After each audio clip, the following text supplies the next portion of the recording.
বাংলাদেশ সম্ভবত দুমুখ কালনাগিনীর যে বিষ বাষ্প, সেই বিষ বাষ্পের কবলে পড়েছে।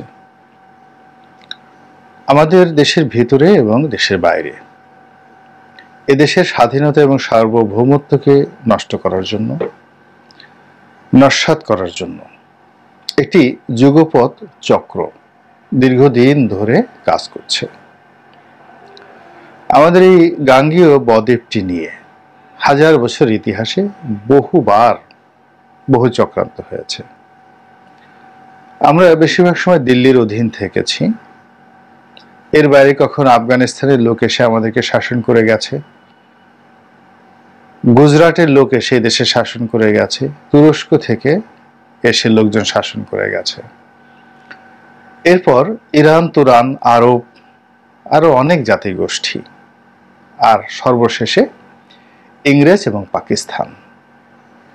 এই যে হাজার বছরের আপনি যদি ইতিহাস ধরেন, সেই ইতিহাসের মধ্যে 1971 সনের যে মহান মুক্তিযুদ্ধ, এটি সত্যিকার অর্থে আমাদের একটি যুগ সন্ধিক্ষণ ছিল। কিন্তু একটি স্বাধীনতা এবং একটি সার্বভৌমত্ব, একটি জাতীয় পতাকা, এটিকে মাথায় করে রাখার জন্য ইংরেজিতে যেটিকে বলা হয় আপহোল্ড, যে ধরনের দেশপ্রেম, যে ধরনের যোগ্যতা এবং যে ধরনের একত্ববোধ, জ্ঞান, গরিমা এবং অপরকে, অন্য মানুষকে, প্রতিপক্ষকে সম্মান করার যে মানবিক গুণাবলী আমাদের রাজনৈতিক নেতাদের থাকার দরকার ছিল, বিভিন্ন সময়ে সেই জিনিসটি না থাকার কারণে ধীরে ধীরে গণতন্ত্র ভঙ্গুর হয়েছে।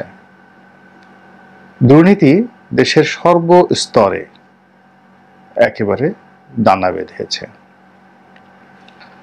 এরপর মানুষের যে মানবিক গুণাবলী, ন্যায় বিচার, সত্যনিষ্ঠতা এবং সমাজে ভালো এবং মন্দের ভেদাভেদ নিশ্চিত করা, দুষ্টের দমন, শিষ্টের পালন, এই বিষয়গুলো রাষ্ট্র কখনোই নিরপেক্ষভাবে করেনি। যার ফলে কি হলো, আমাদের সমাজে গাণিতিকভাবে নয়, অনেকটা জ্যামিতিক ভাবে মন্দ মানুষ সৃষ্টি হয়েছে।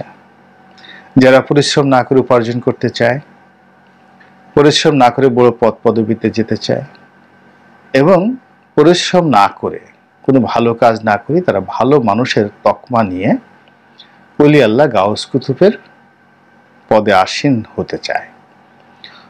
আর এই সুযোগে দেশের এবং দেশের বাইরের যত মন্দ লোক আছে সব একেবারে আমাদেরকে অক্টোপাসের মতো চেপে ধরে আমাদের দেশের এই যে টাকা বলা হয় 10 লক্ষ কোটি টাকা বা 12 লক্ষ কোটি টাকা, আমি আবার বলছি, কেউ বলে 10 লক্ষ কোটি, কেউ বলে 12 লক্ষ কোটি টাকা গত 15 বছরে বাংলাদেশ থেকে বিদেশে চলে গেছে। কোথায় গেছে? কলকাতায় গেছে, দিল্লি গেছে, সিঙ্গাপুর গিয়েছে, হংকং গিয়েছে, দুবাই গিয়েছে, আমেরিকা গিয়েছে, লন্ডন গিয়েছে, এরকম অনেক জায়গাতে গিয়েছে।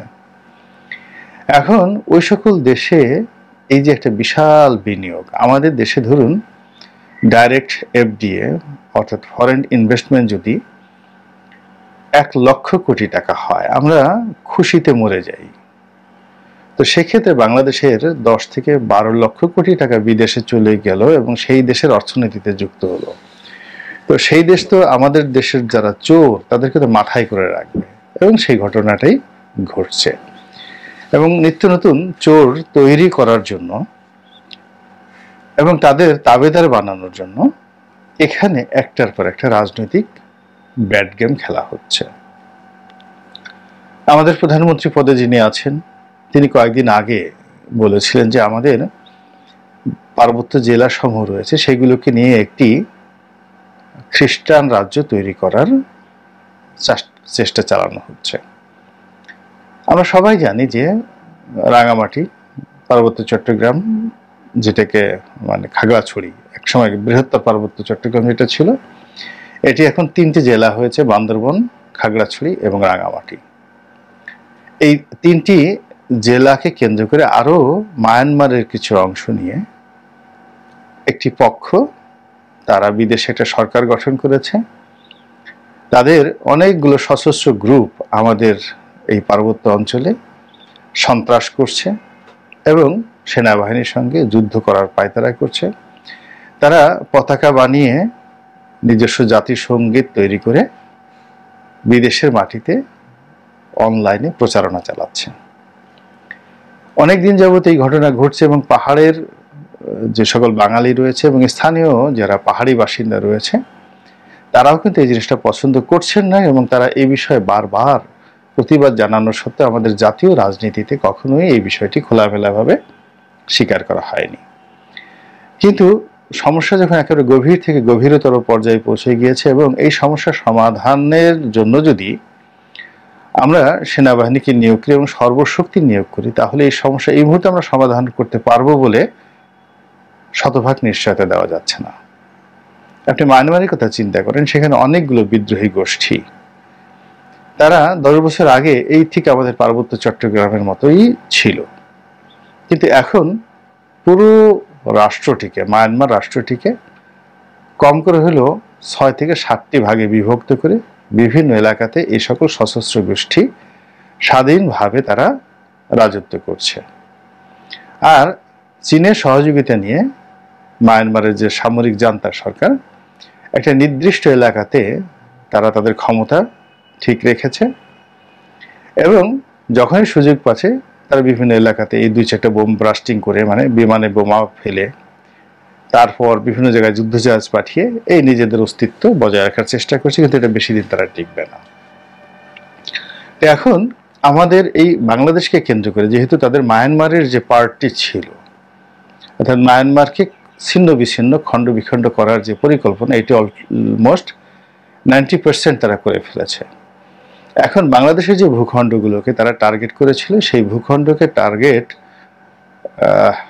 যে তারা করেছে সেই টার্গেটটিকে এখন বাস্তবায়ন করার জন্য, ফলপ্রসূ করার জন্য তারা কিন্তু সর্বশক্তি নিয়োগ করেছে।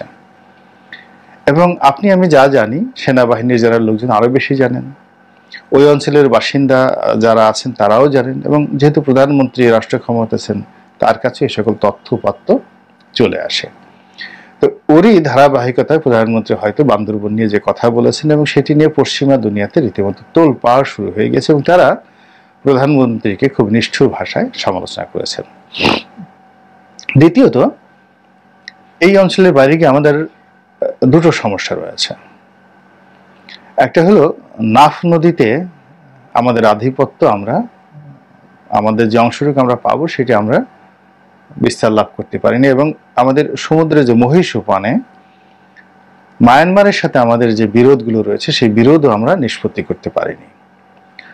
ফলে ইতিপূর্বে এই সুযোগ নিয়ে মায়ানমারের যে সরকার বাংলাদেশের উপর চাপ প্রয়োগ করার জন্য, বাংলাদেশকে অপমান করার জন্য বেশ কয়েকবার আমাদের এই যে সীমান্তের মধ্যে তাদের প্লেন ঢুকে গিয়েছে। তারা যে মর্টার নিক্ষেপ করেছে সেই মর্টার বাংলাদেশের মধ্যে এসেছে এবং বিভিন্ন সময়ে রাষ্ট্রীয় প্রোটোকল বাদ দিয়ে তারা বাংলাদেশের সঙ্গে খুব নিষ্ঠুর আচরণ করেছে। আমরা অন্যান্য রাষ্ট্রের ক্ষেত্রে দেখা গেল যে রাষ্ট্রদূতকে ডেকে পাঠায়, কিন্তু ইদানিং মায়ানমারের ক্ষমতা এতটা বেড়ে গিয়েছে যে আমাদেরকে মায়ানমারে যিনি রাষ্ট্রদূত রয়েছেন তার কাছে আবেদন এবং নিবেদন করতে হয়। এতটা সেন্সিটিভ হয়ে গেছে চীনের কারণে।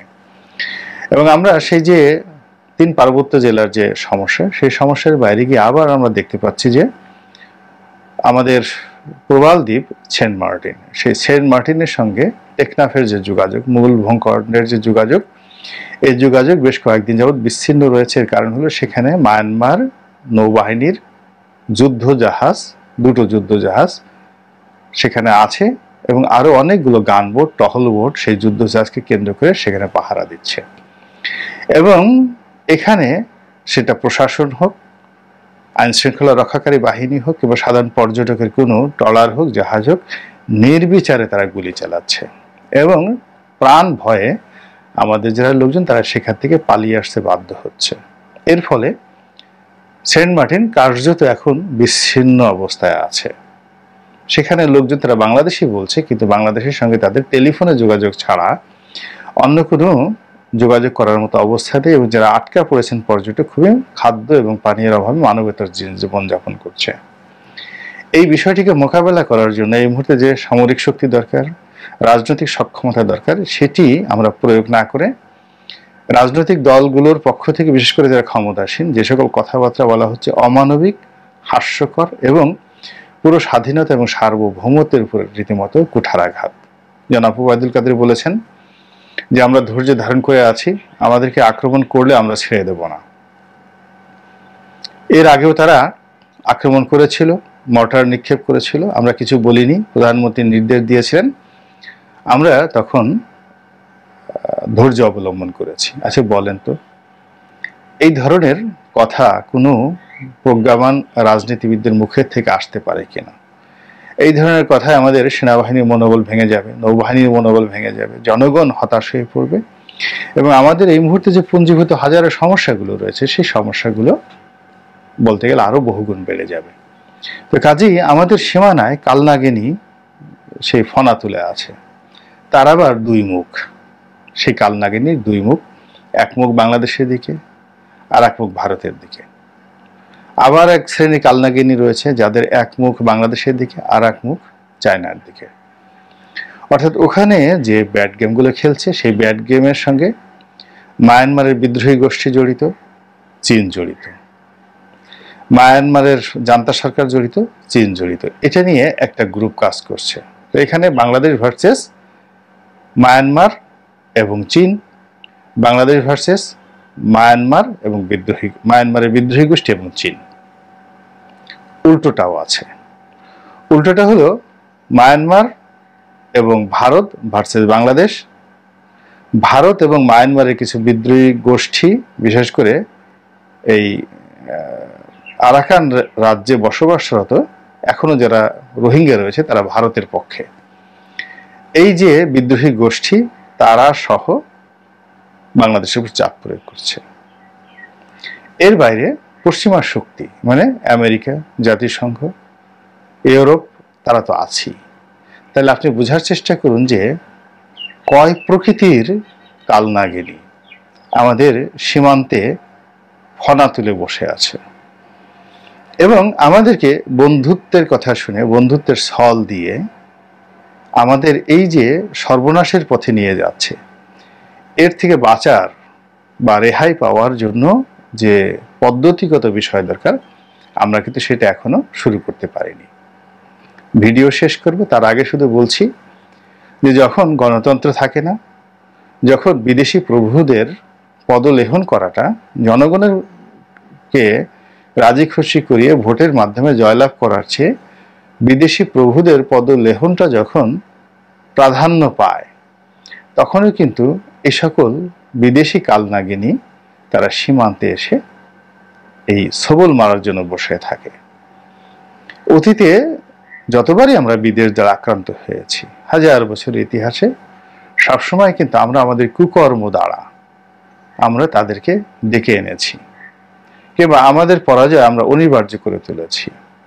মহান আল্লাহ রাব্বুল আলামিন এই 2024 সালের জুন মাসে এসে আমরা যে মুসিবতে পড়েছি, ব্যক্তি পর্যায়ে, সামাজিক পর্যায়ে, রাজনৈতিক পর্যায়ে এবং আন্তর্জাতিক পর্যায়ে, আল্লাহ সেই বিপদ এবং বিপত্তি থেকে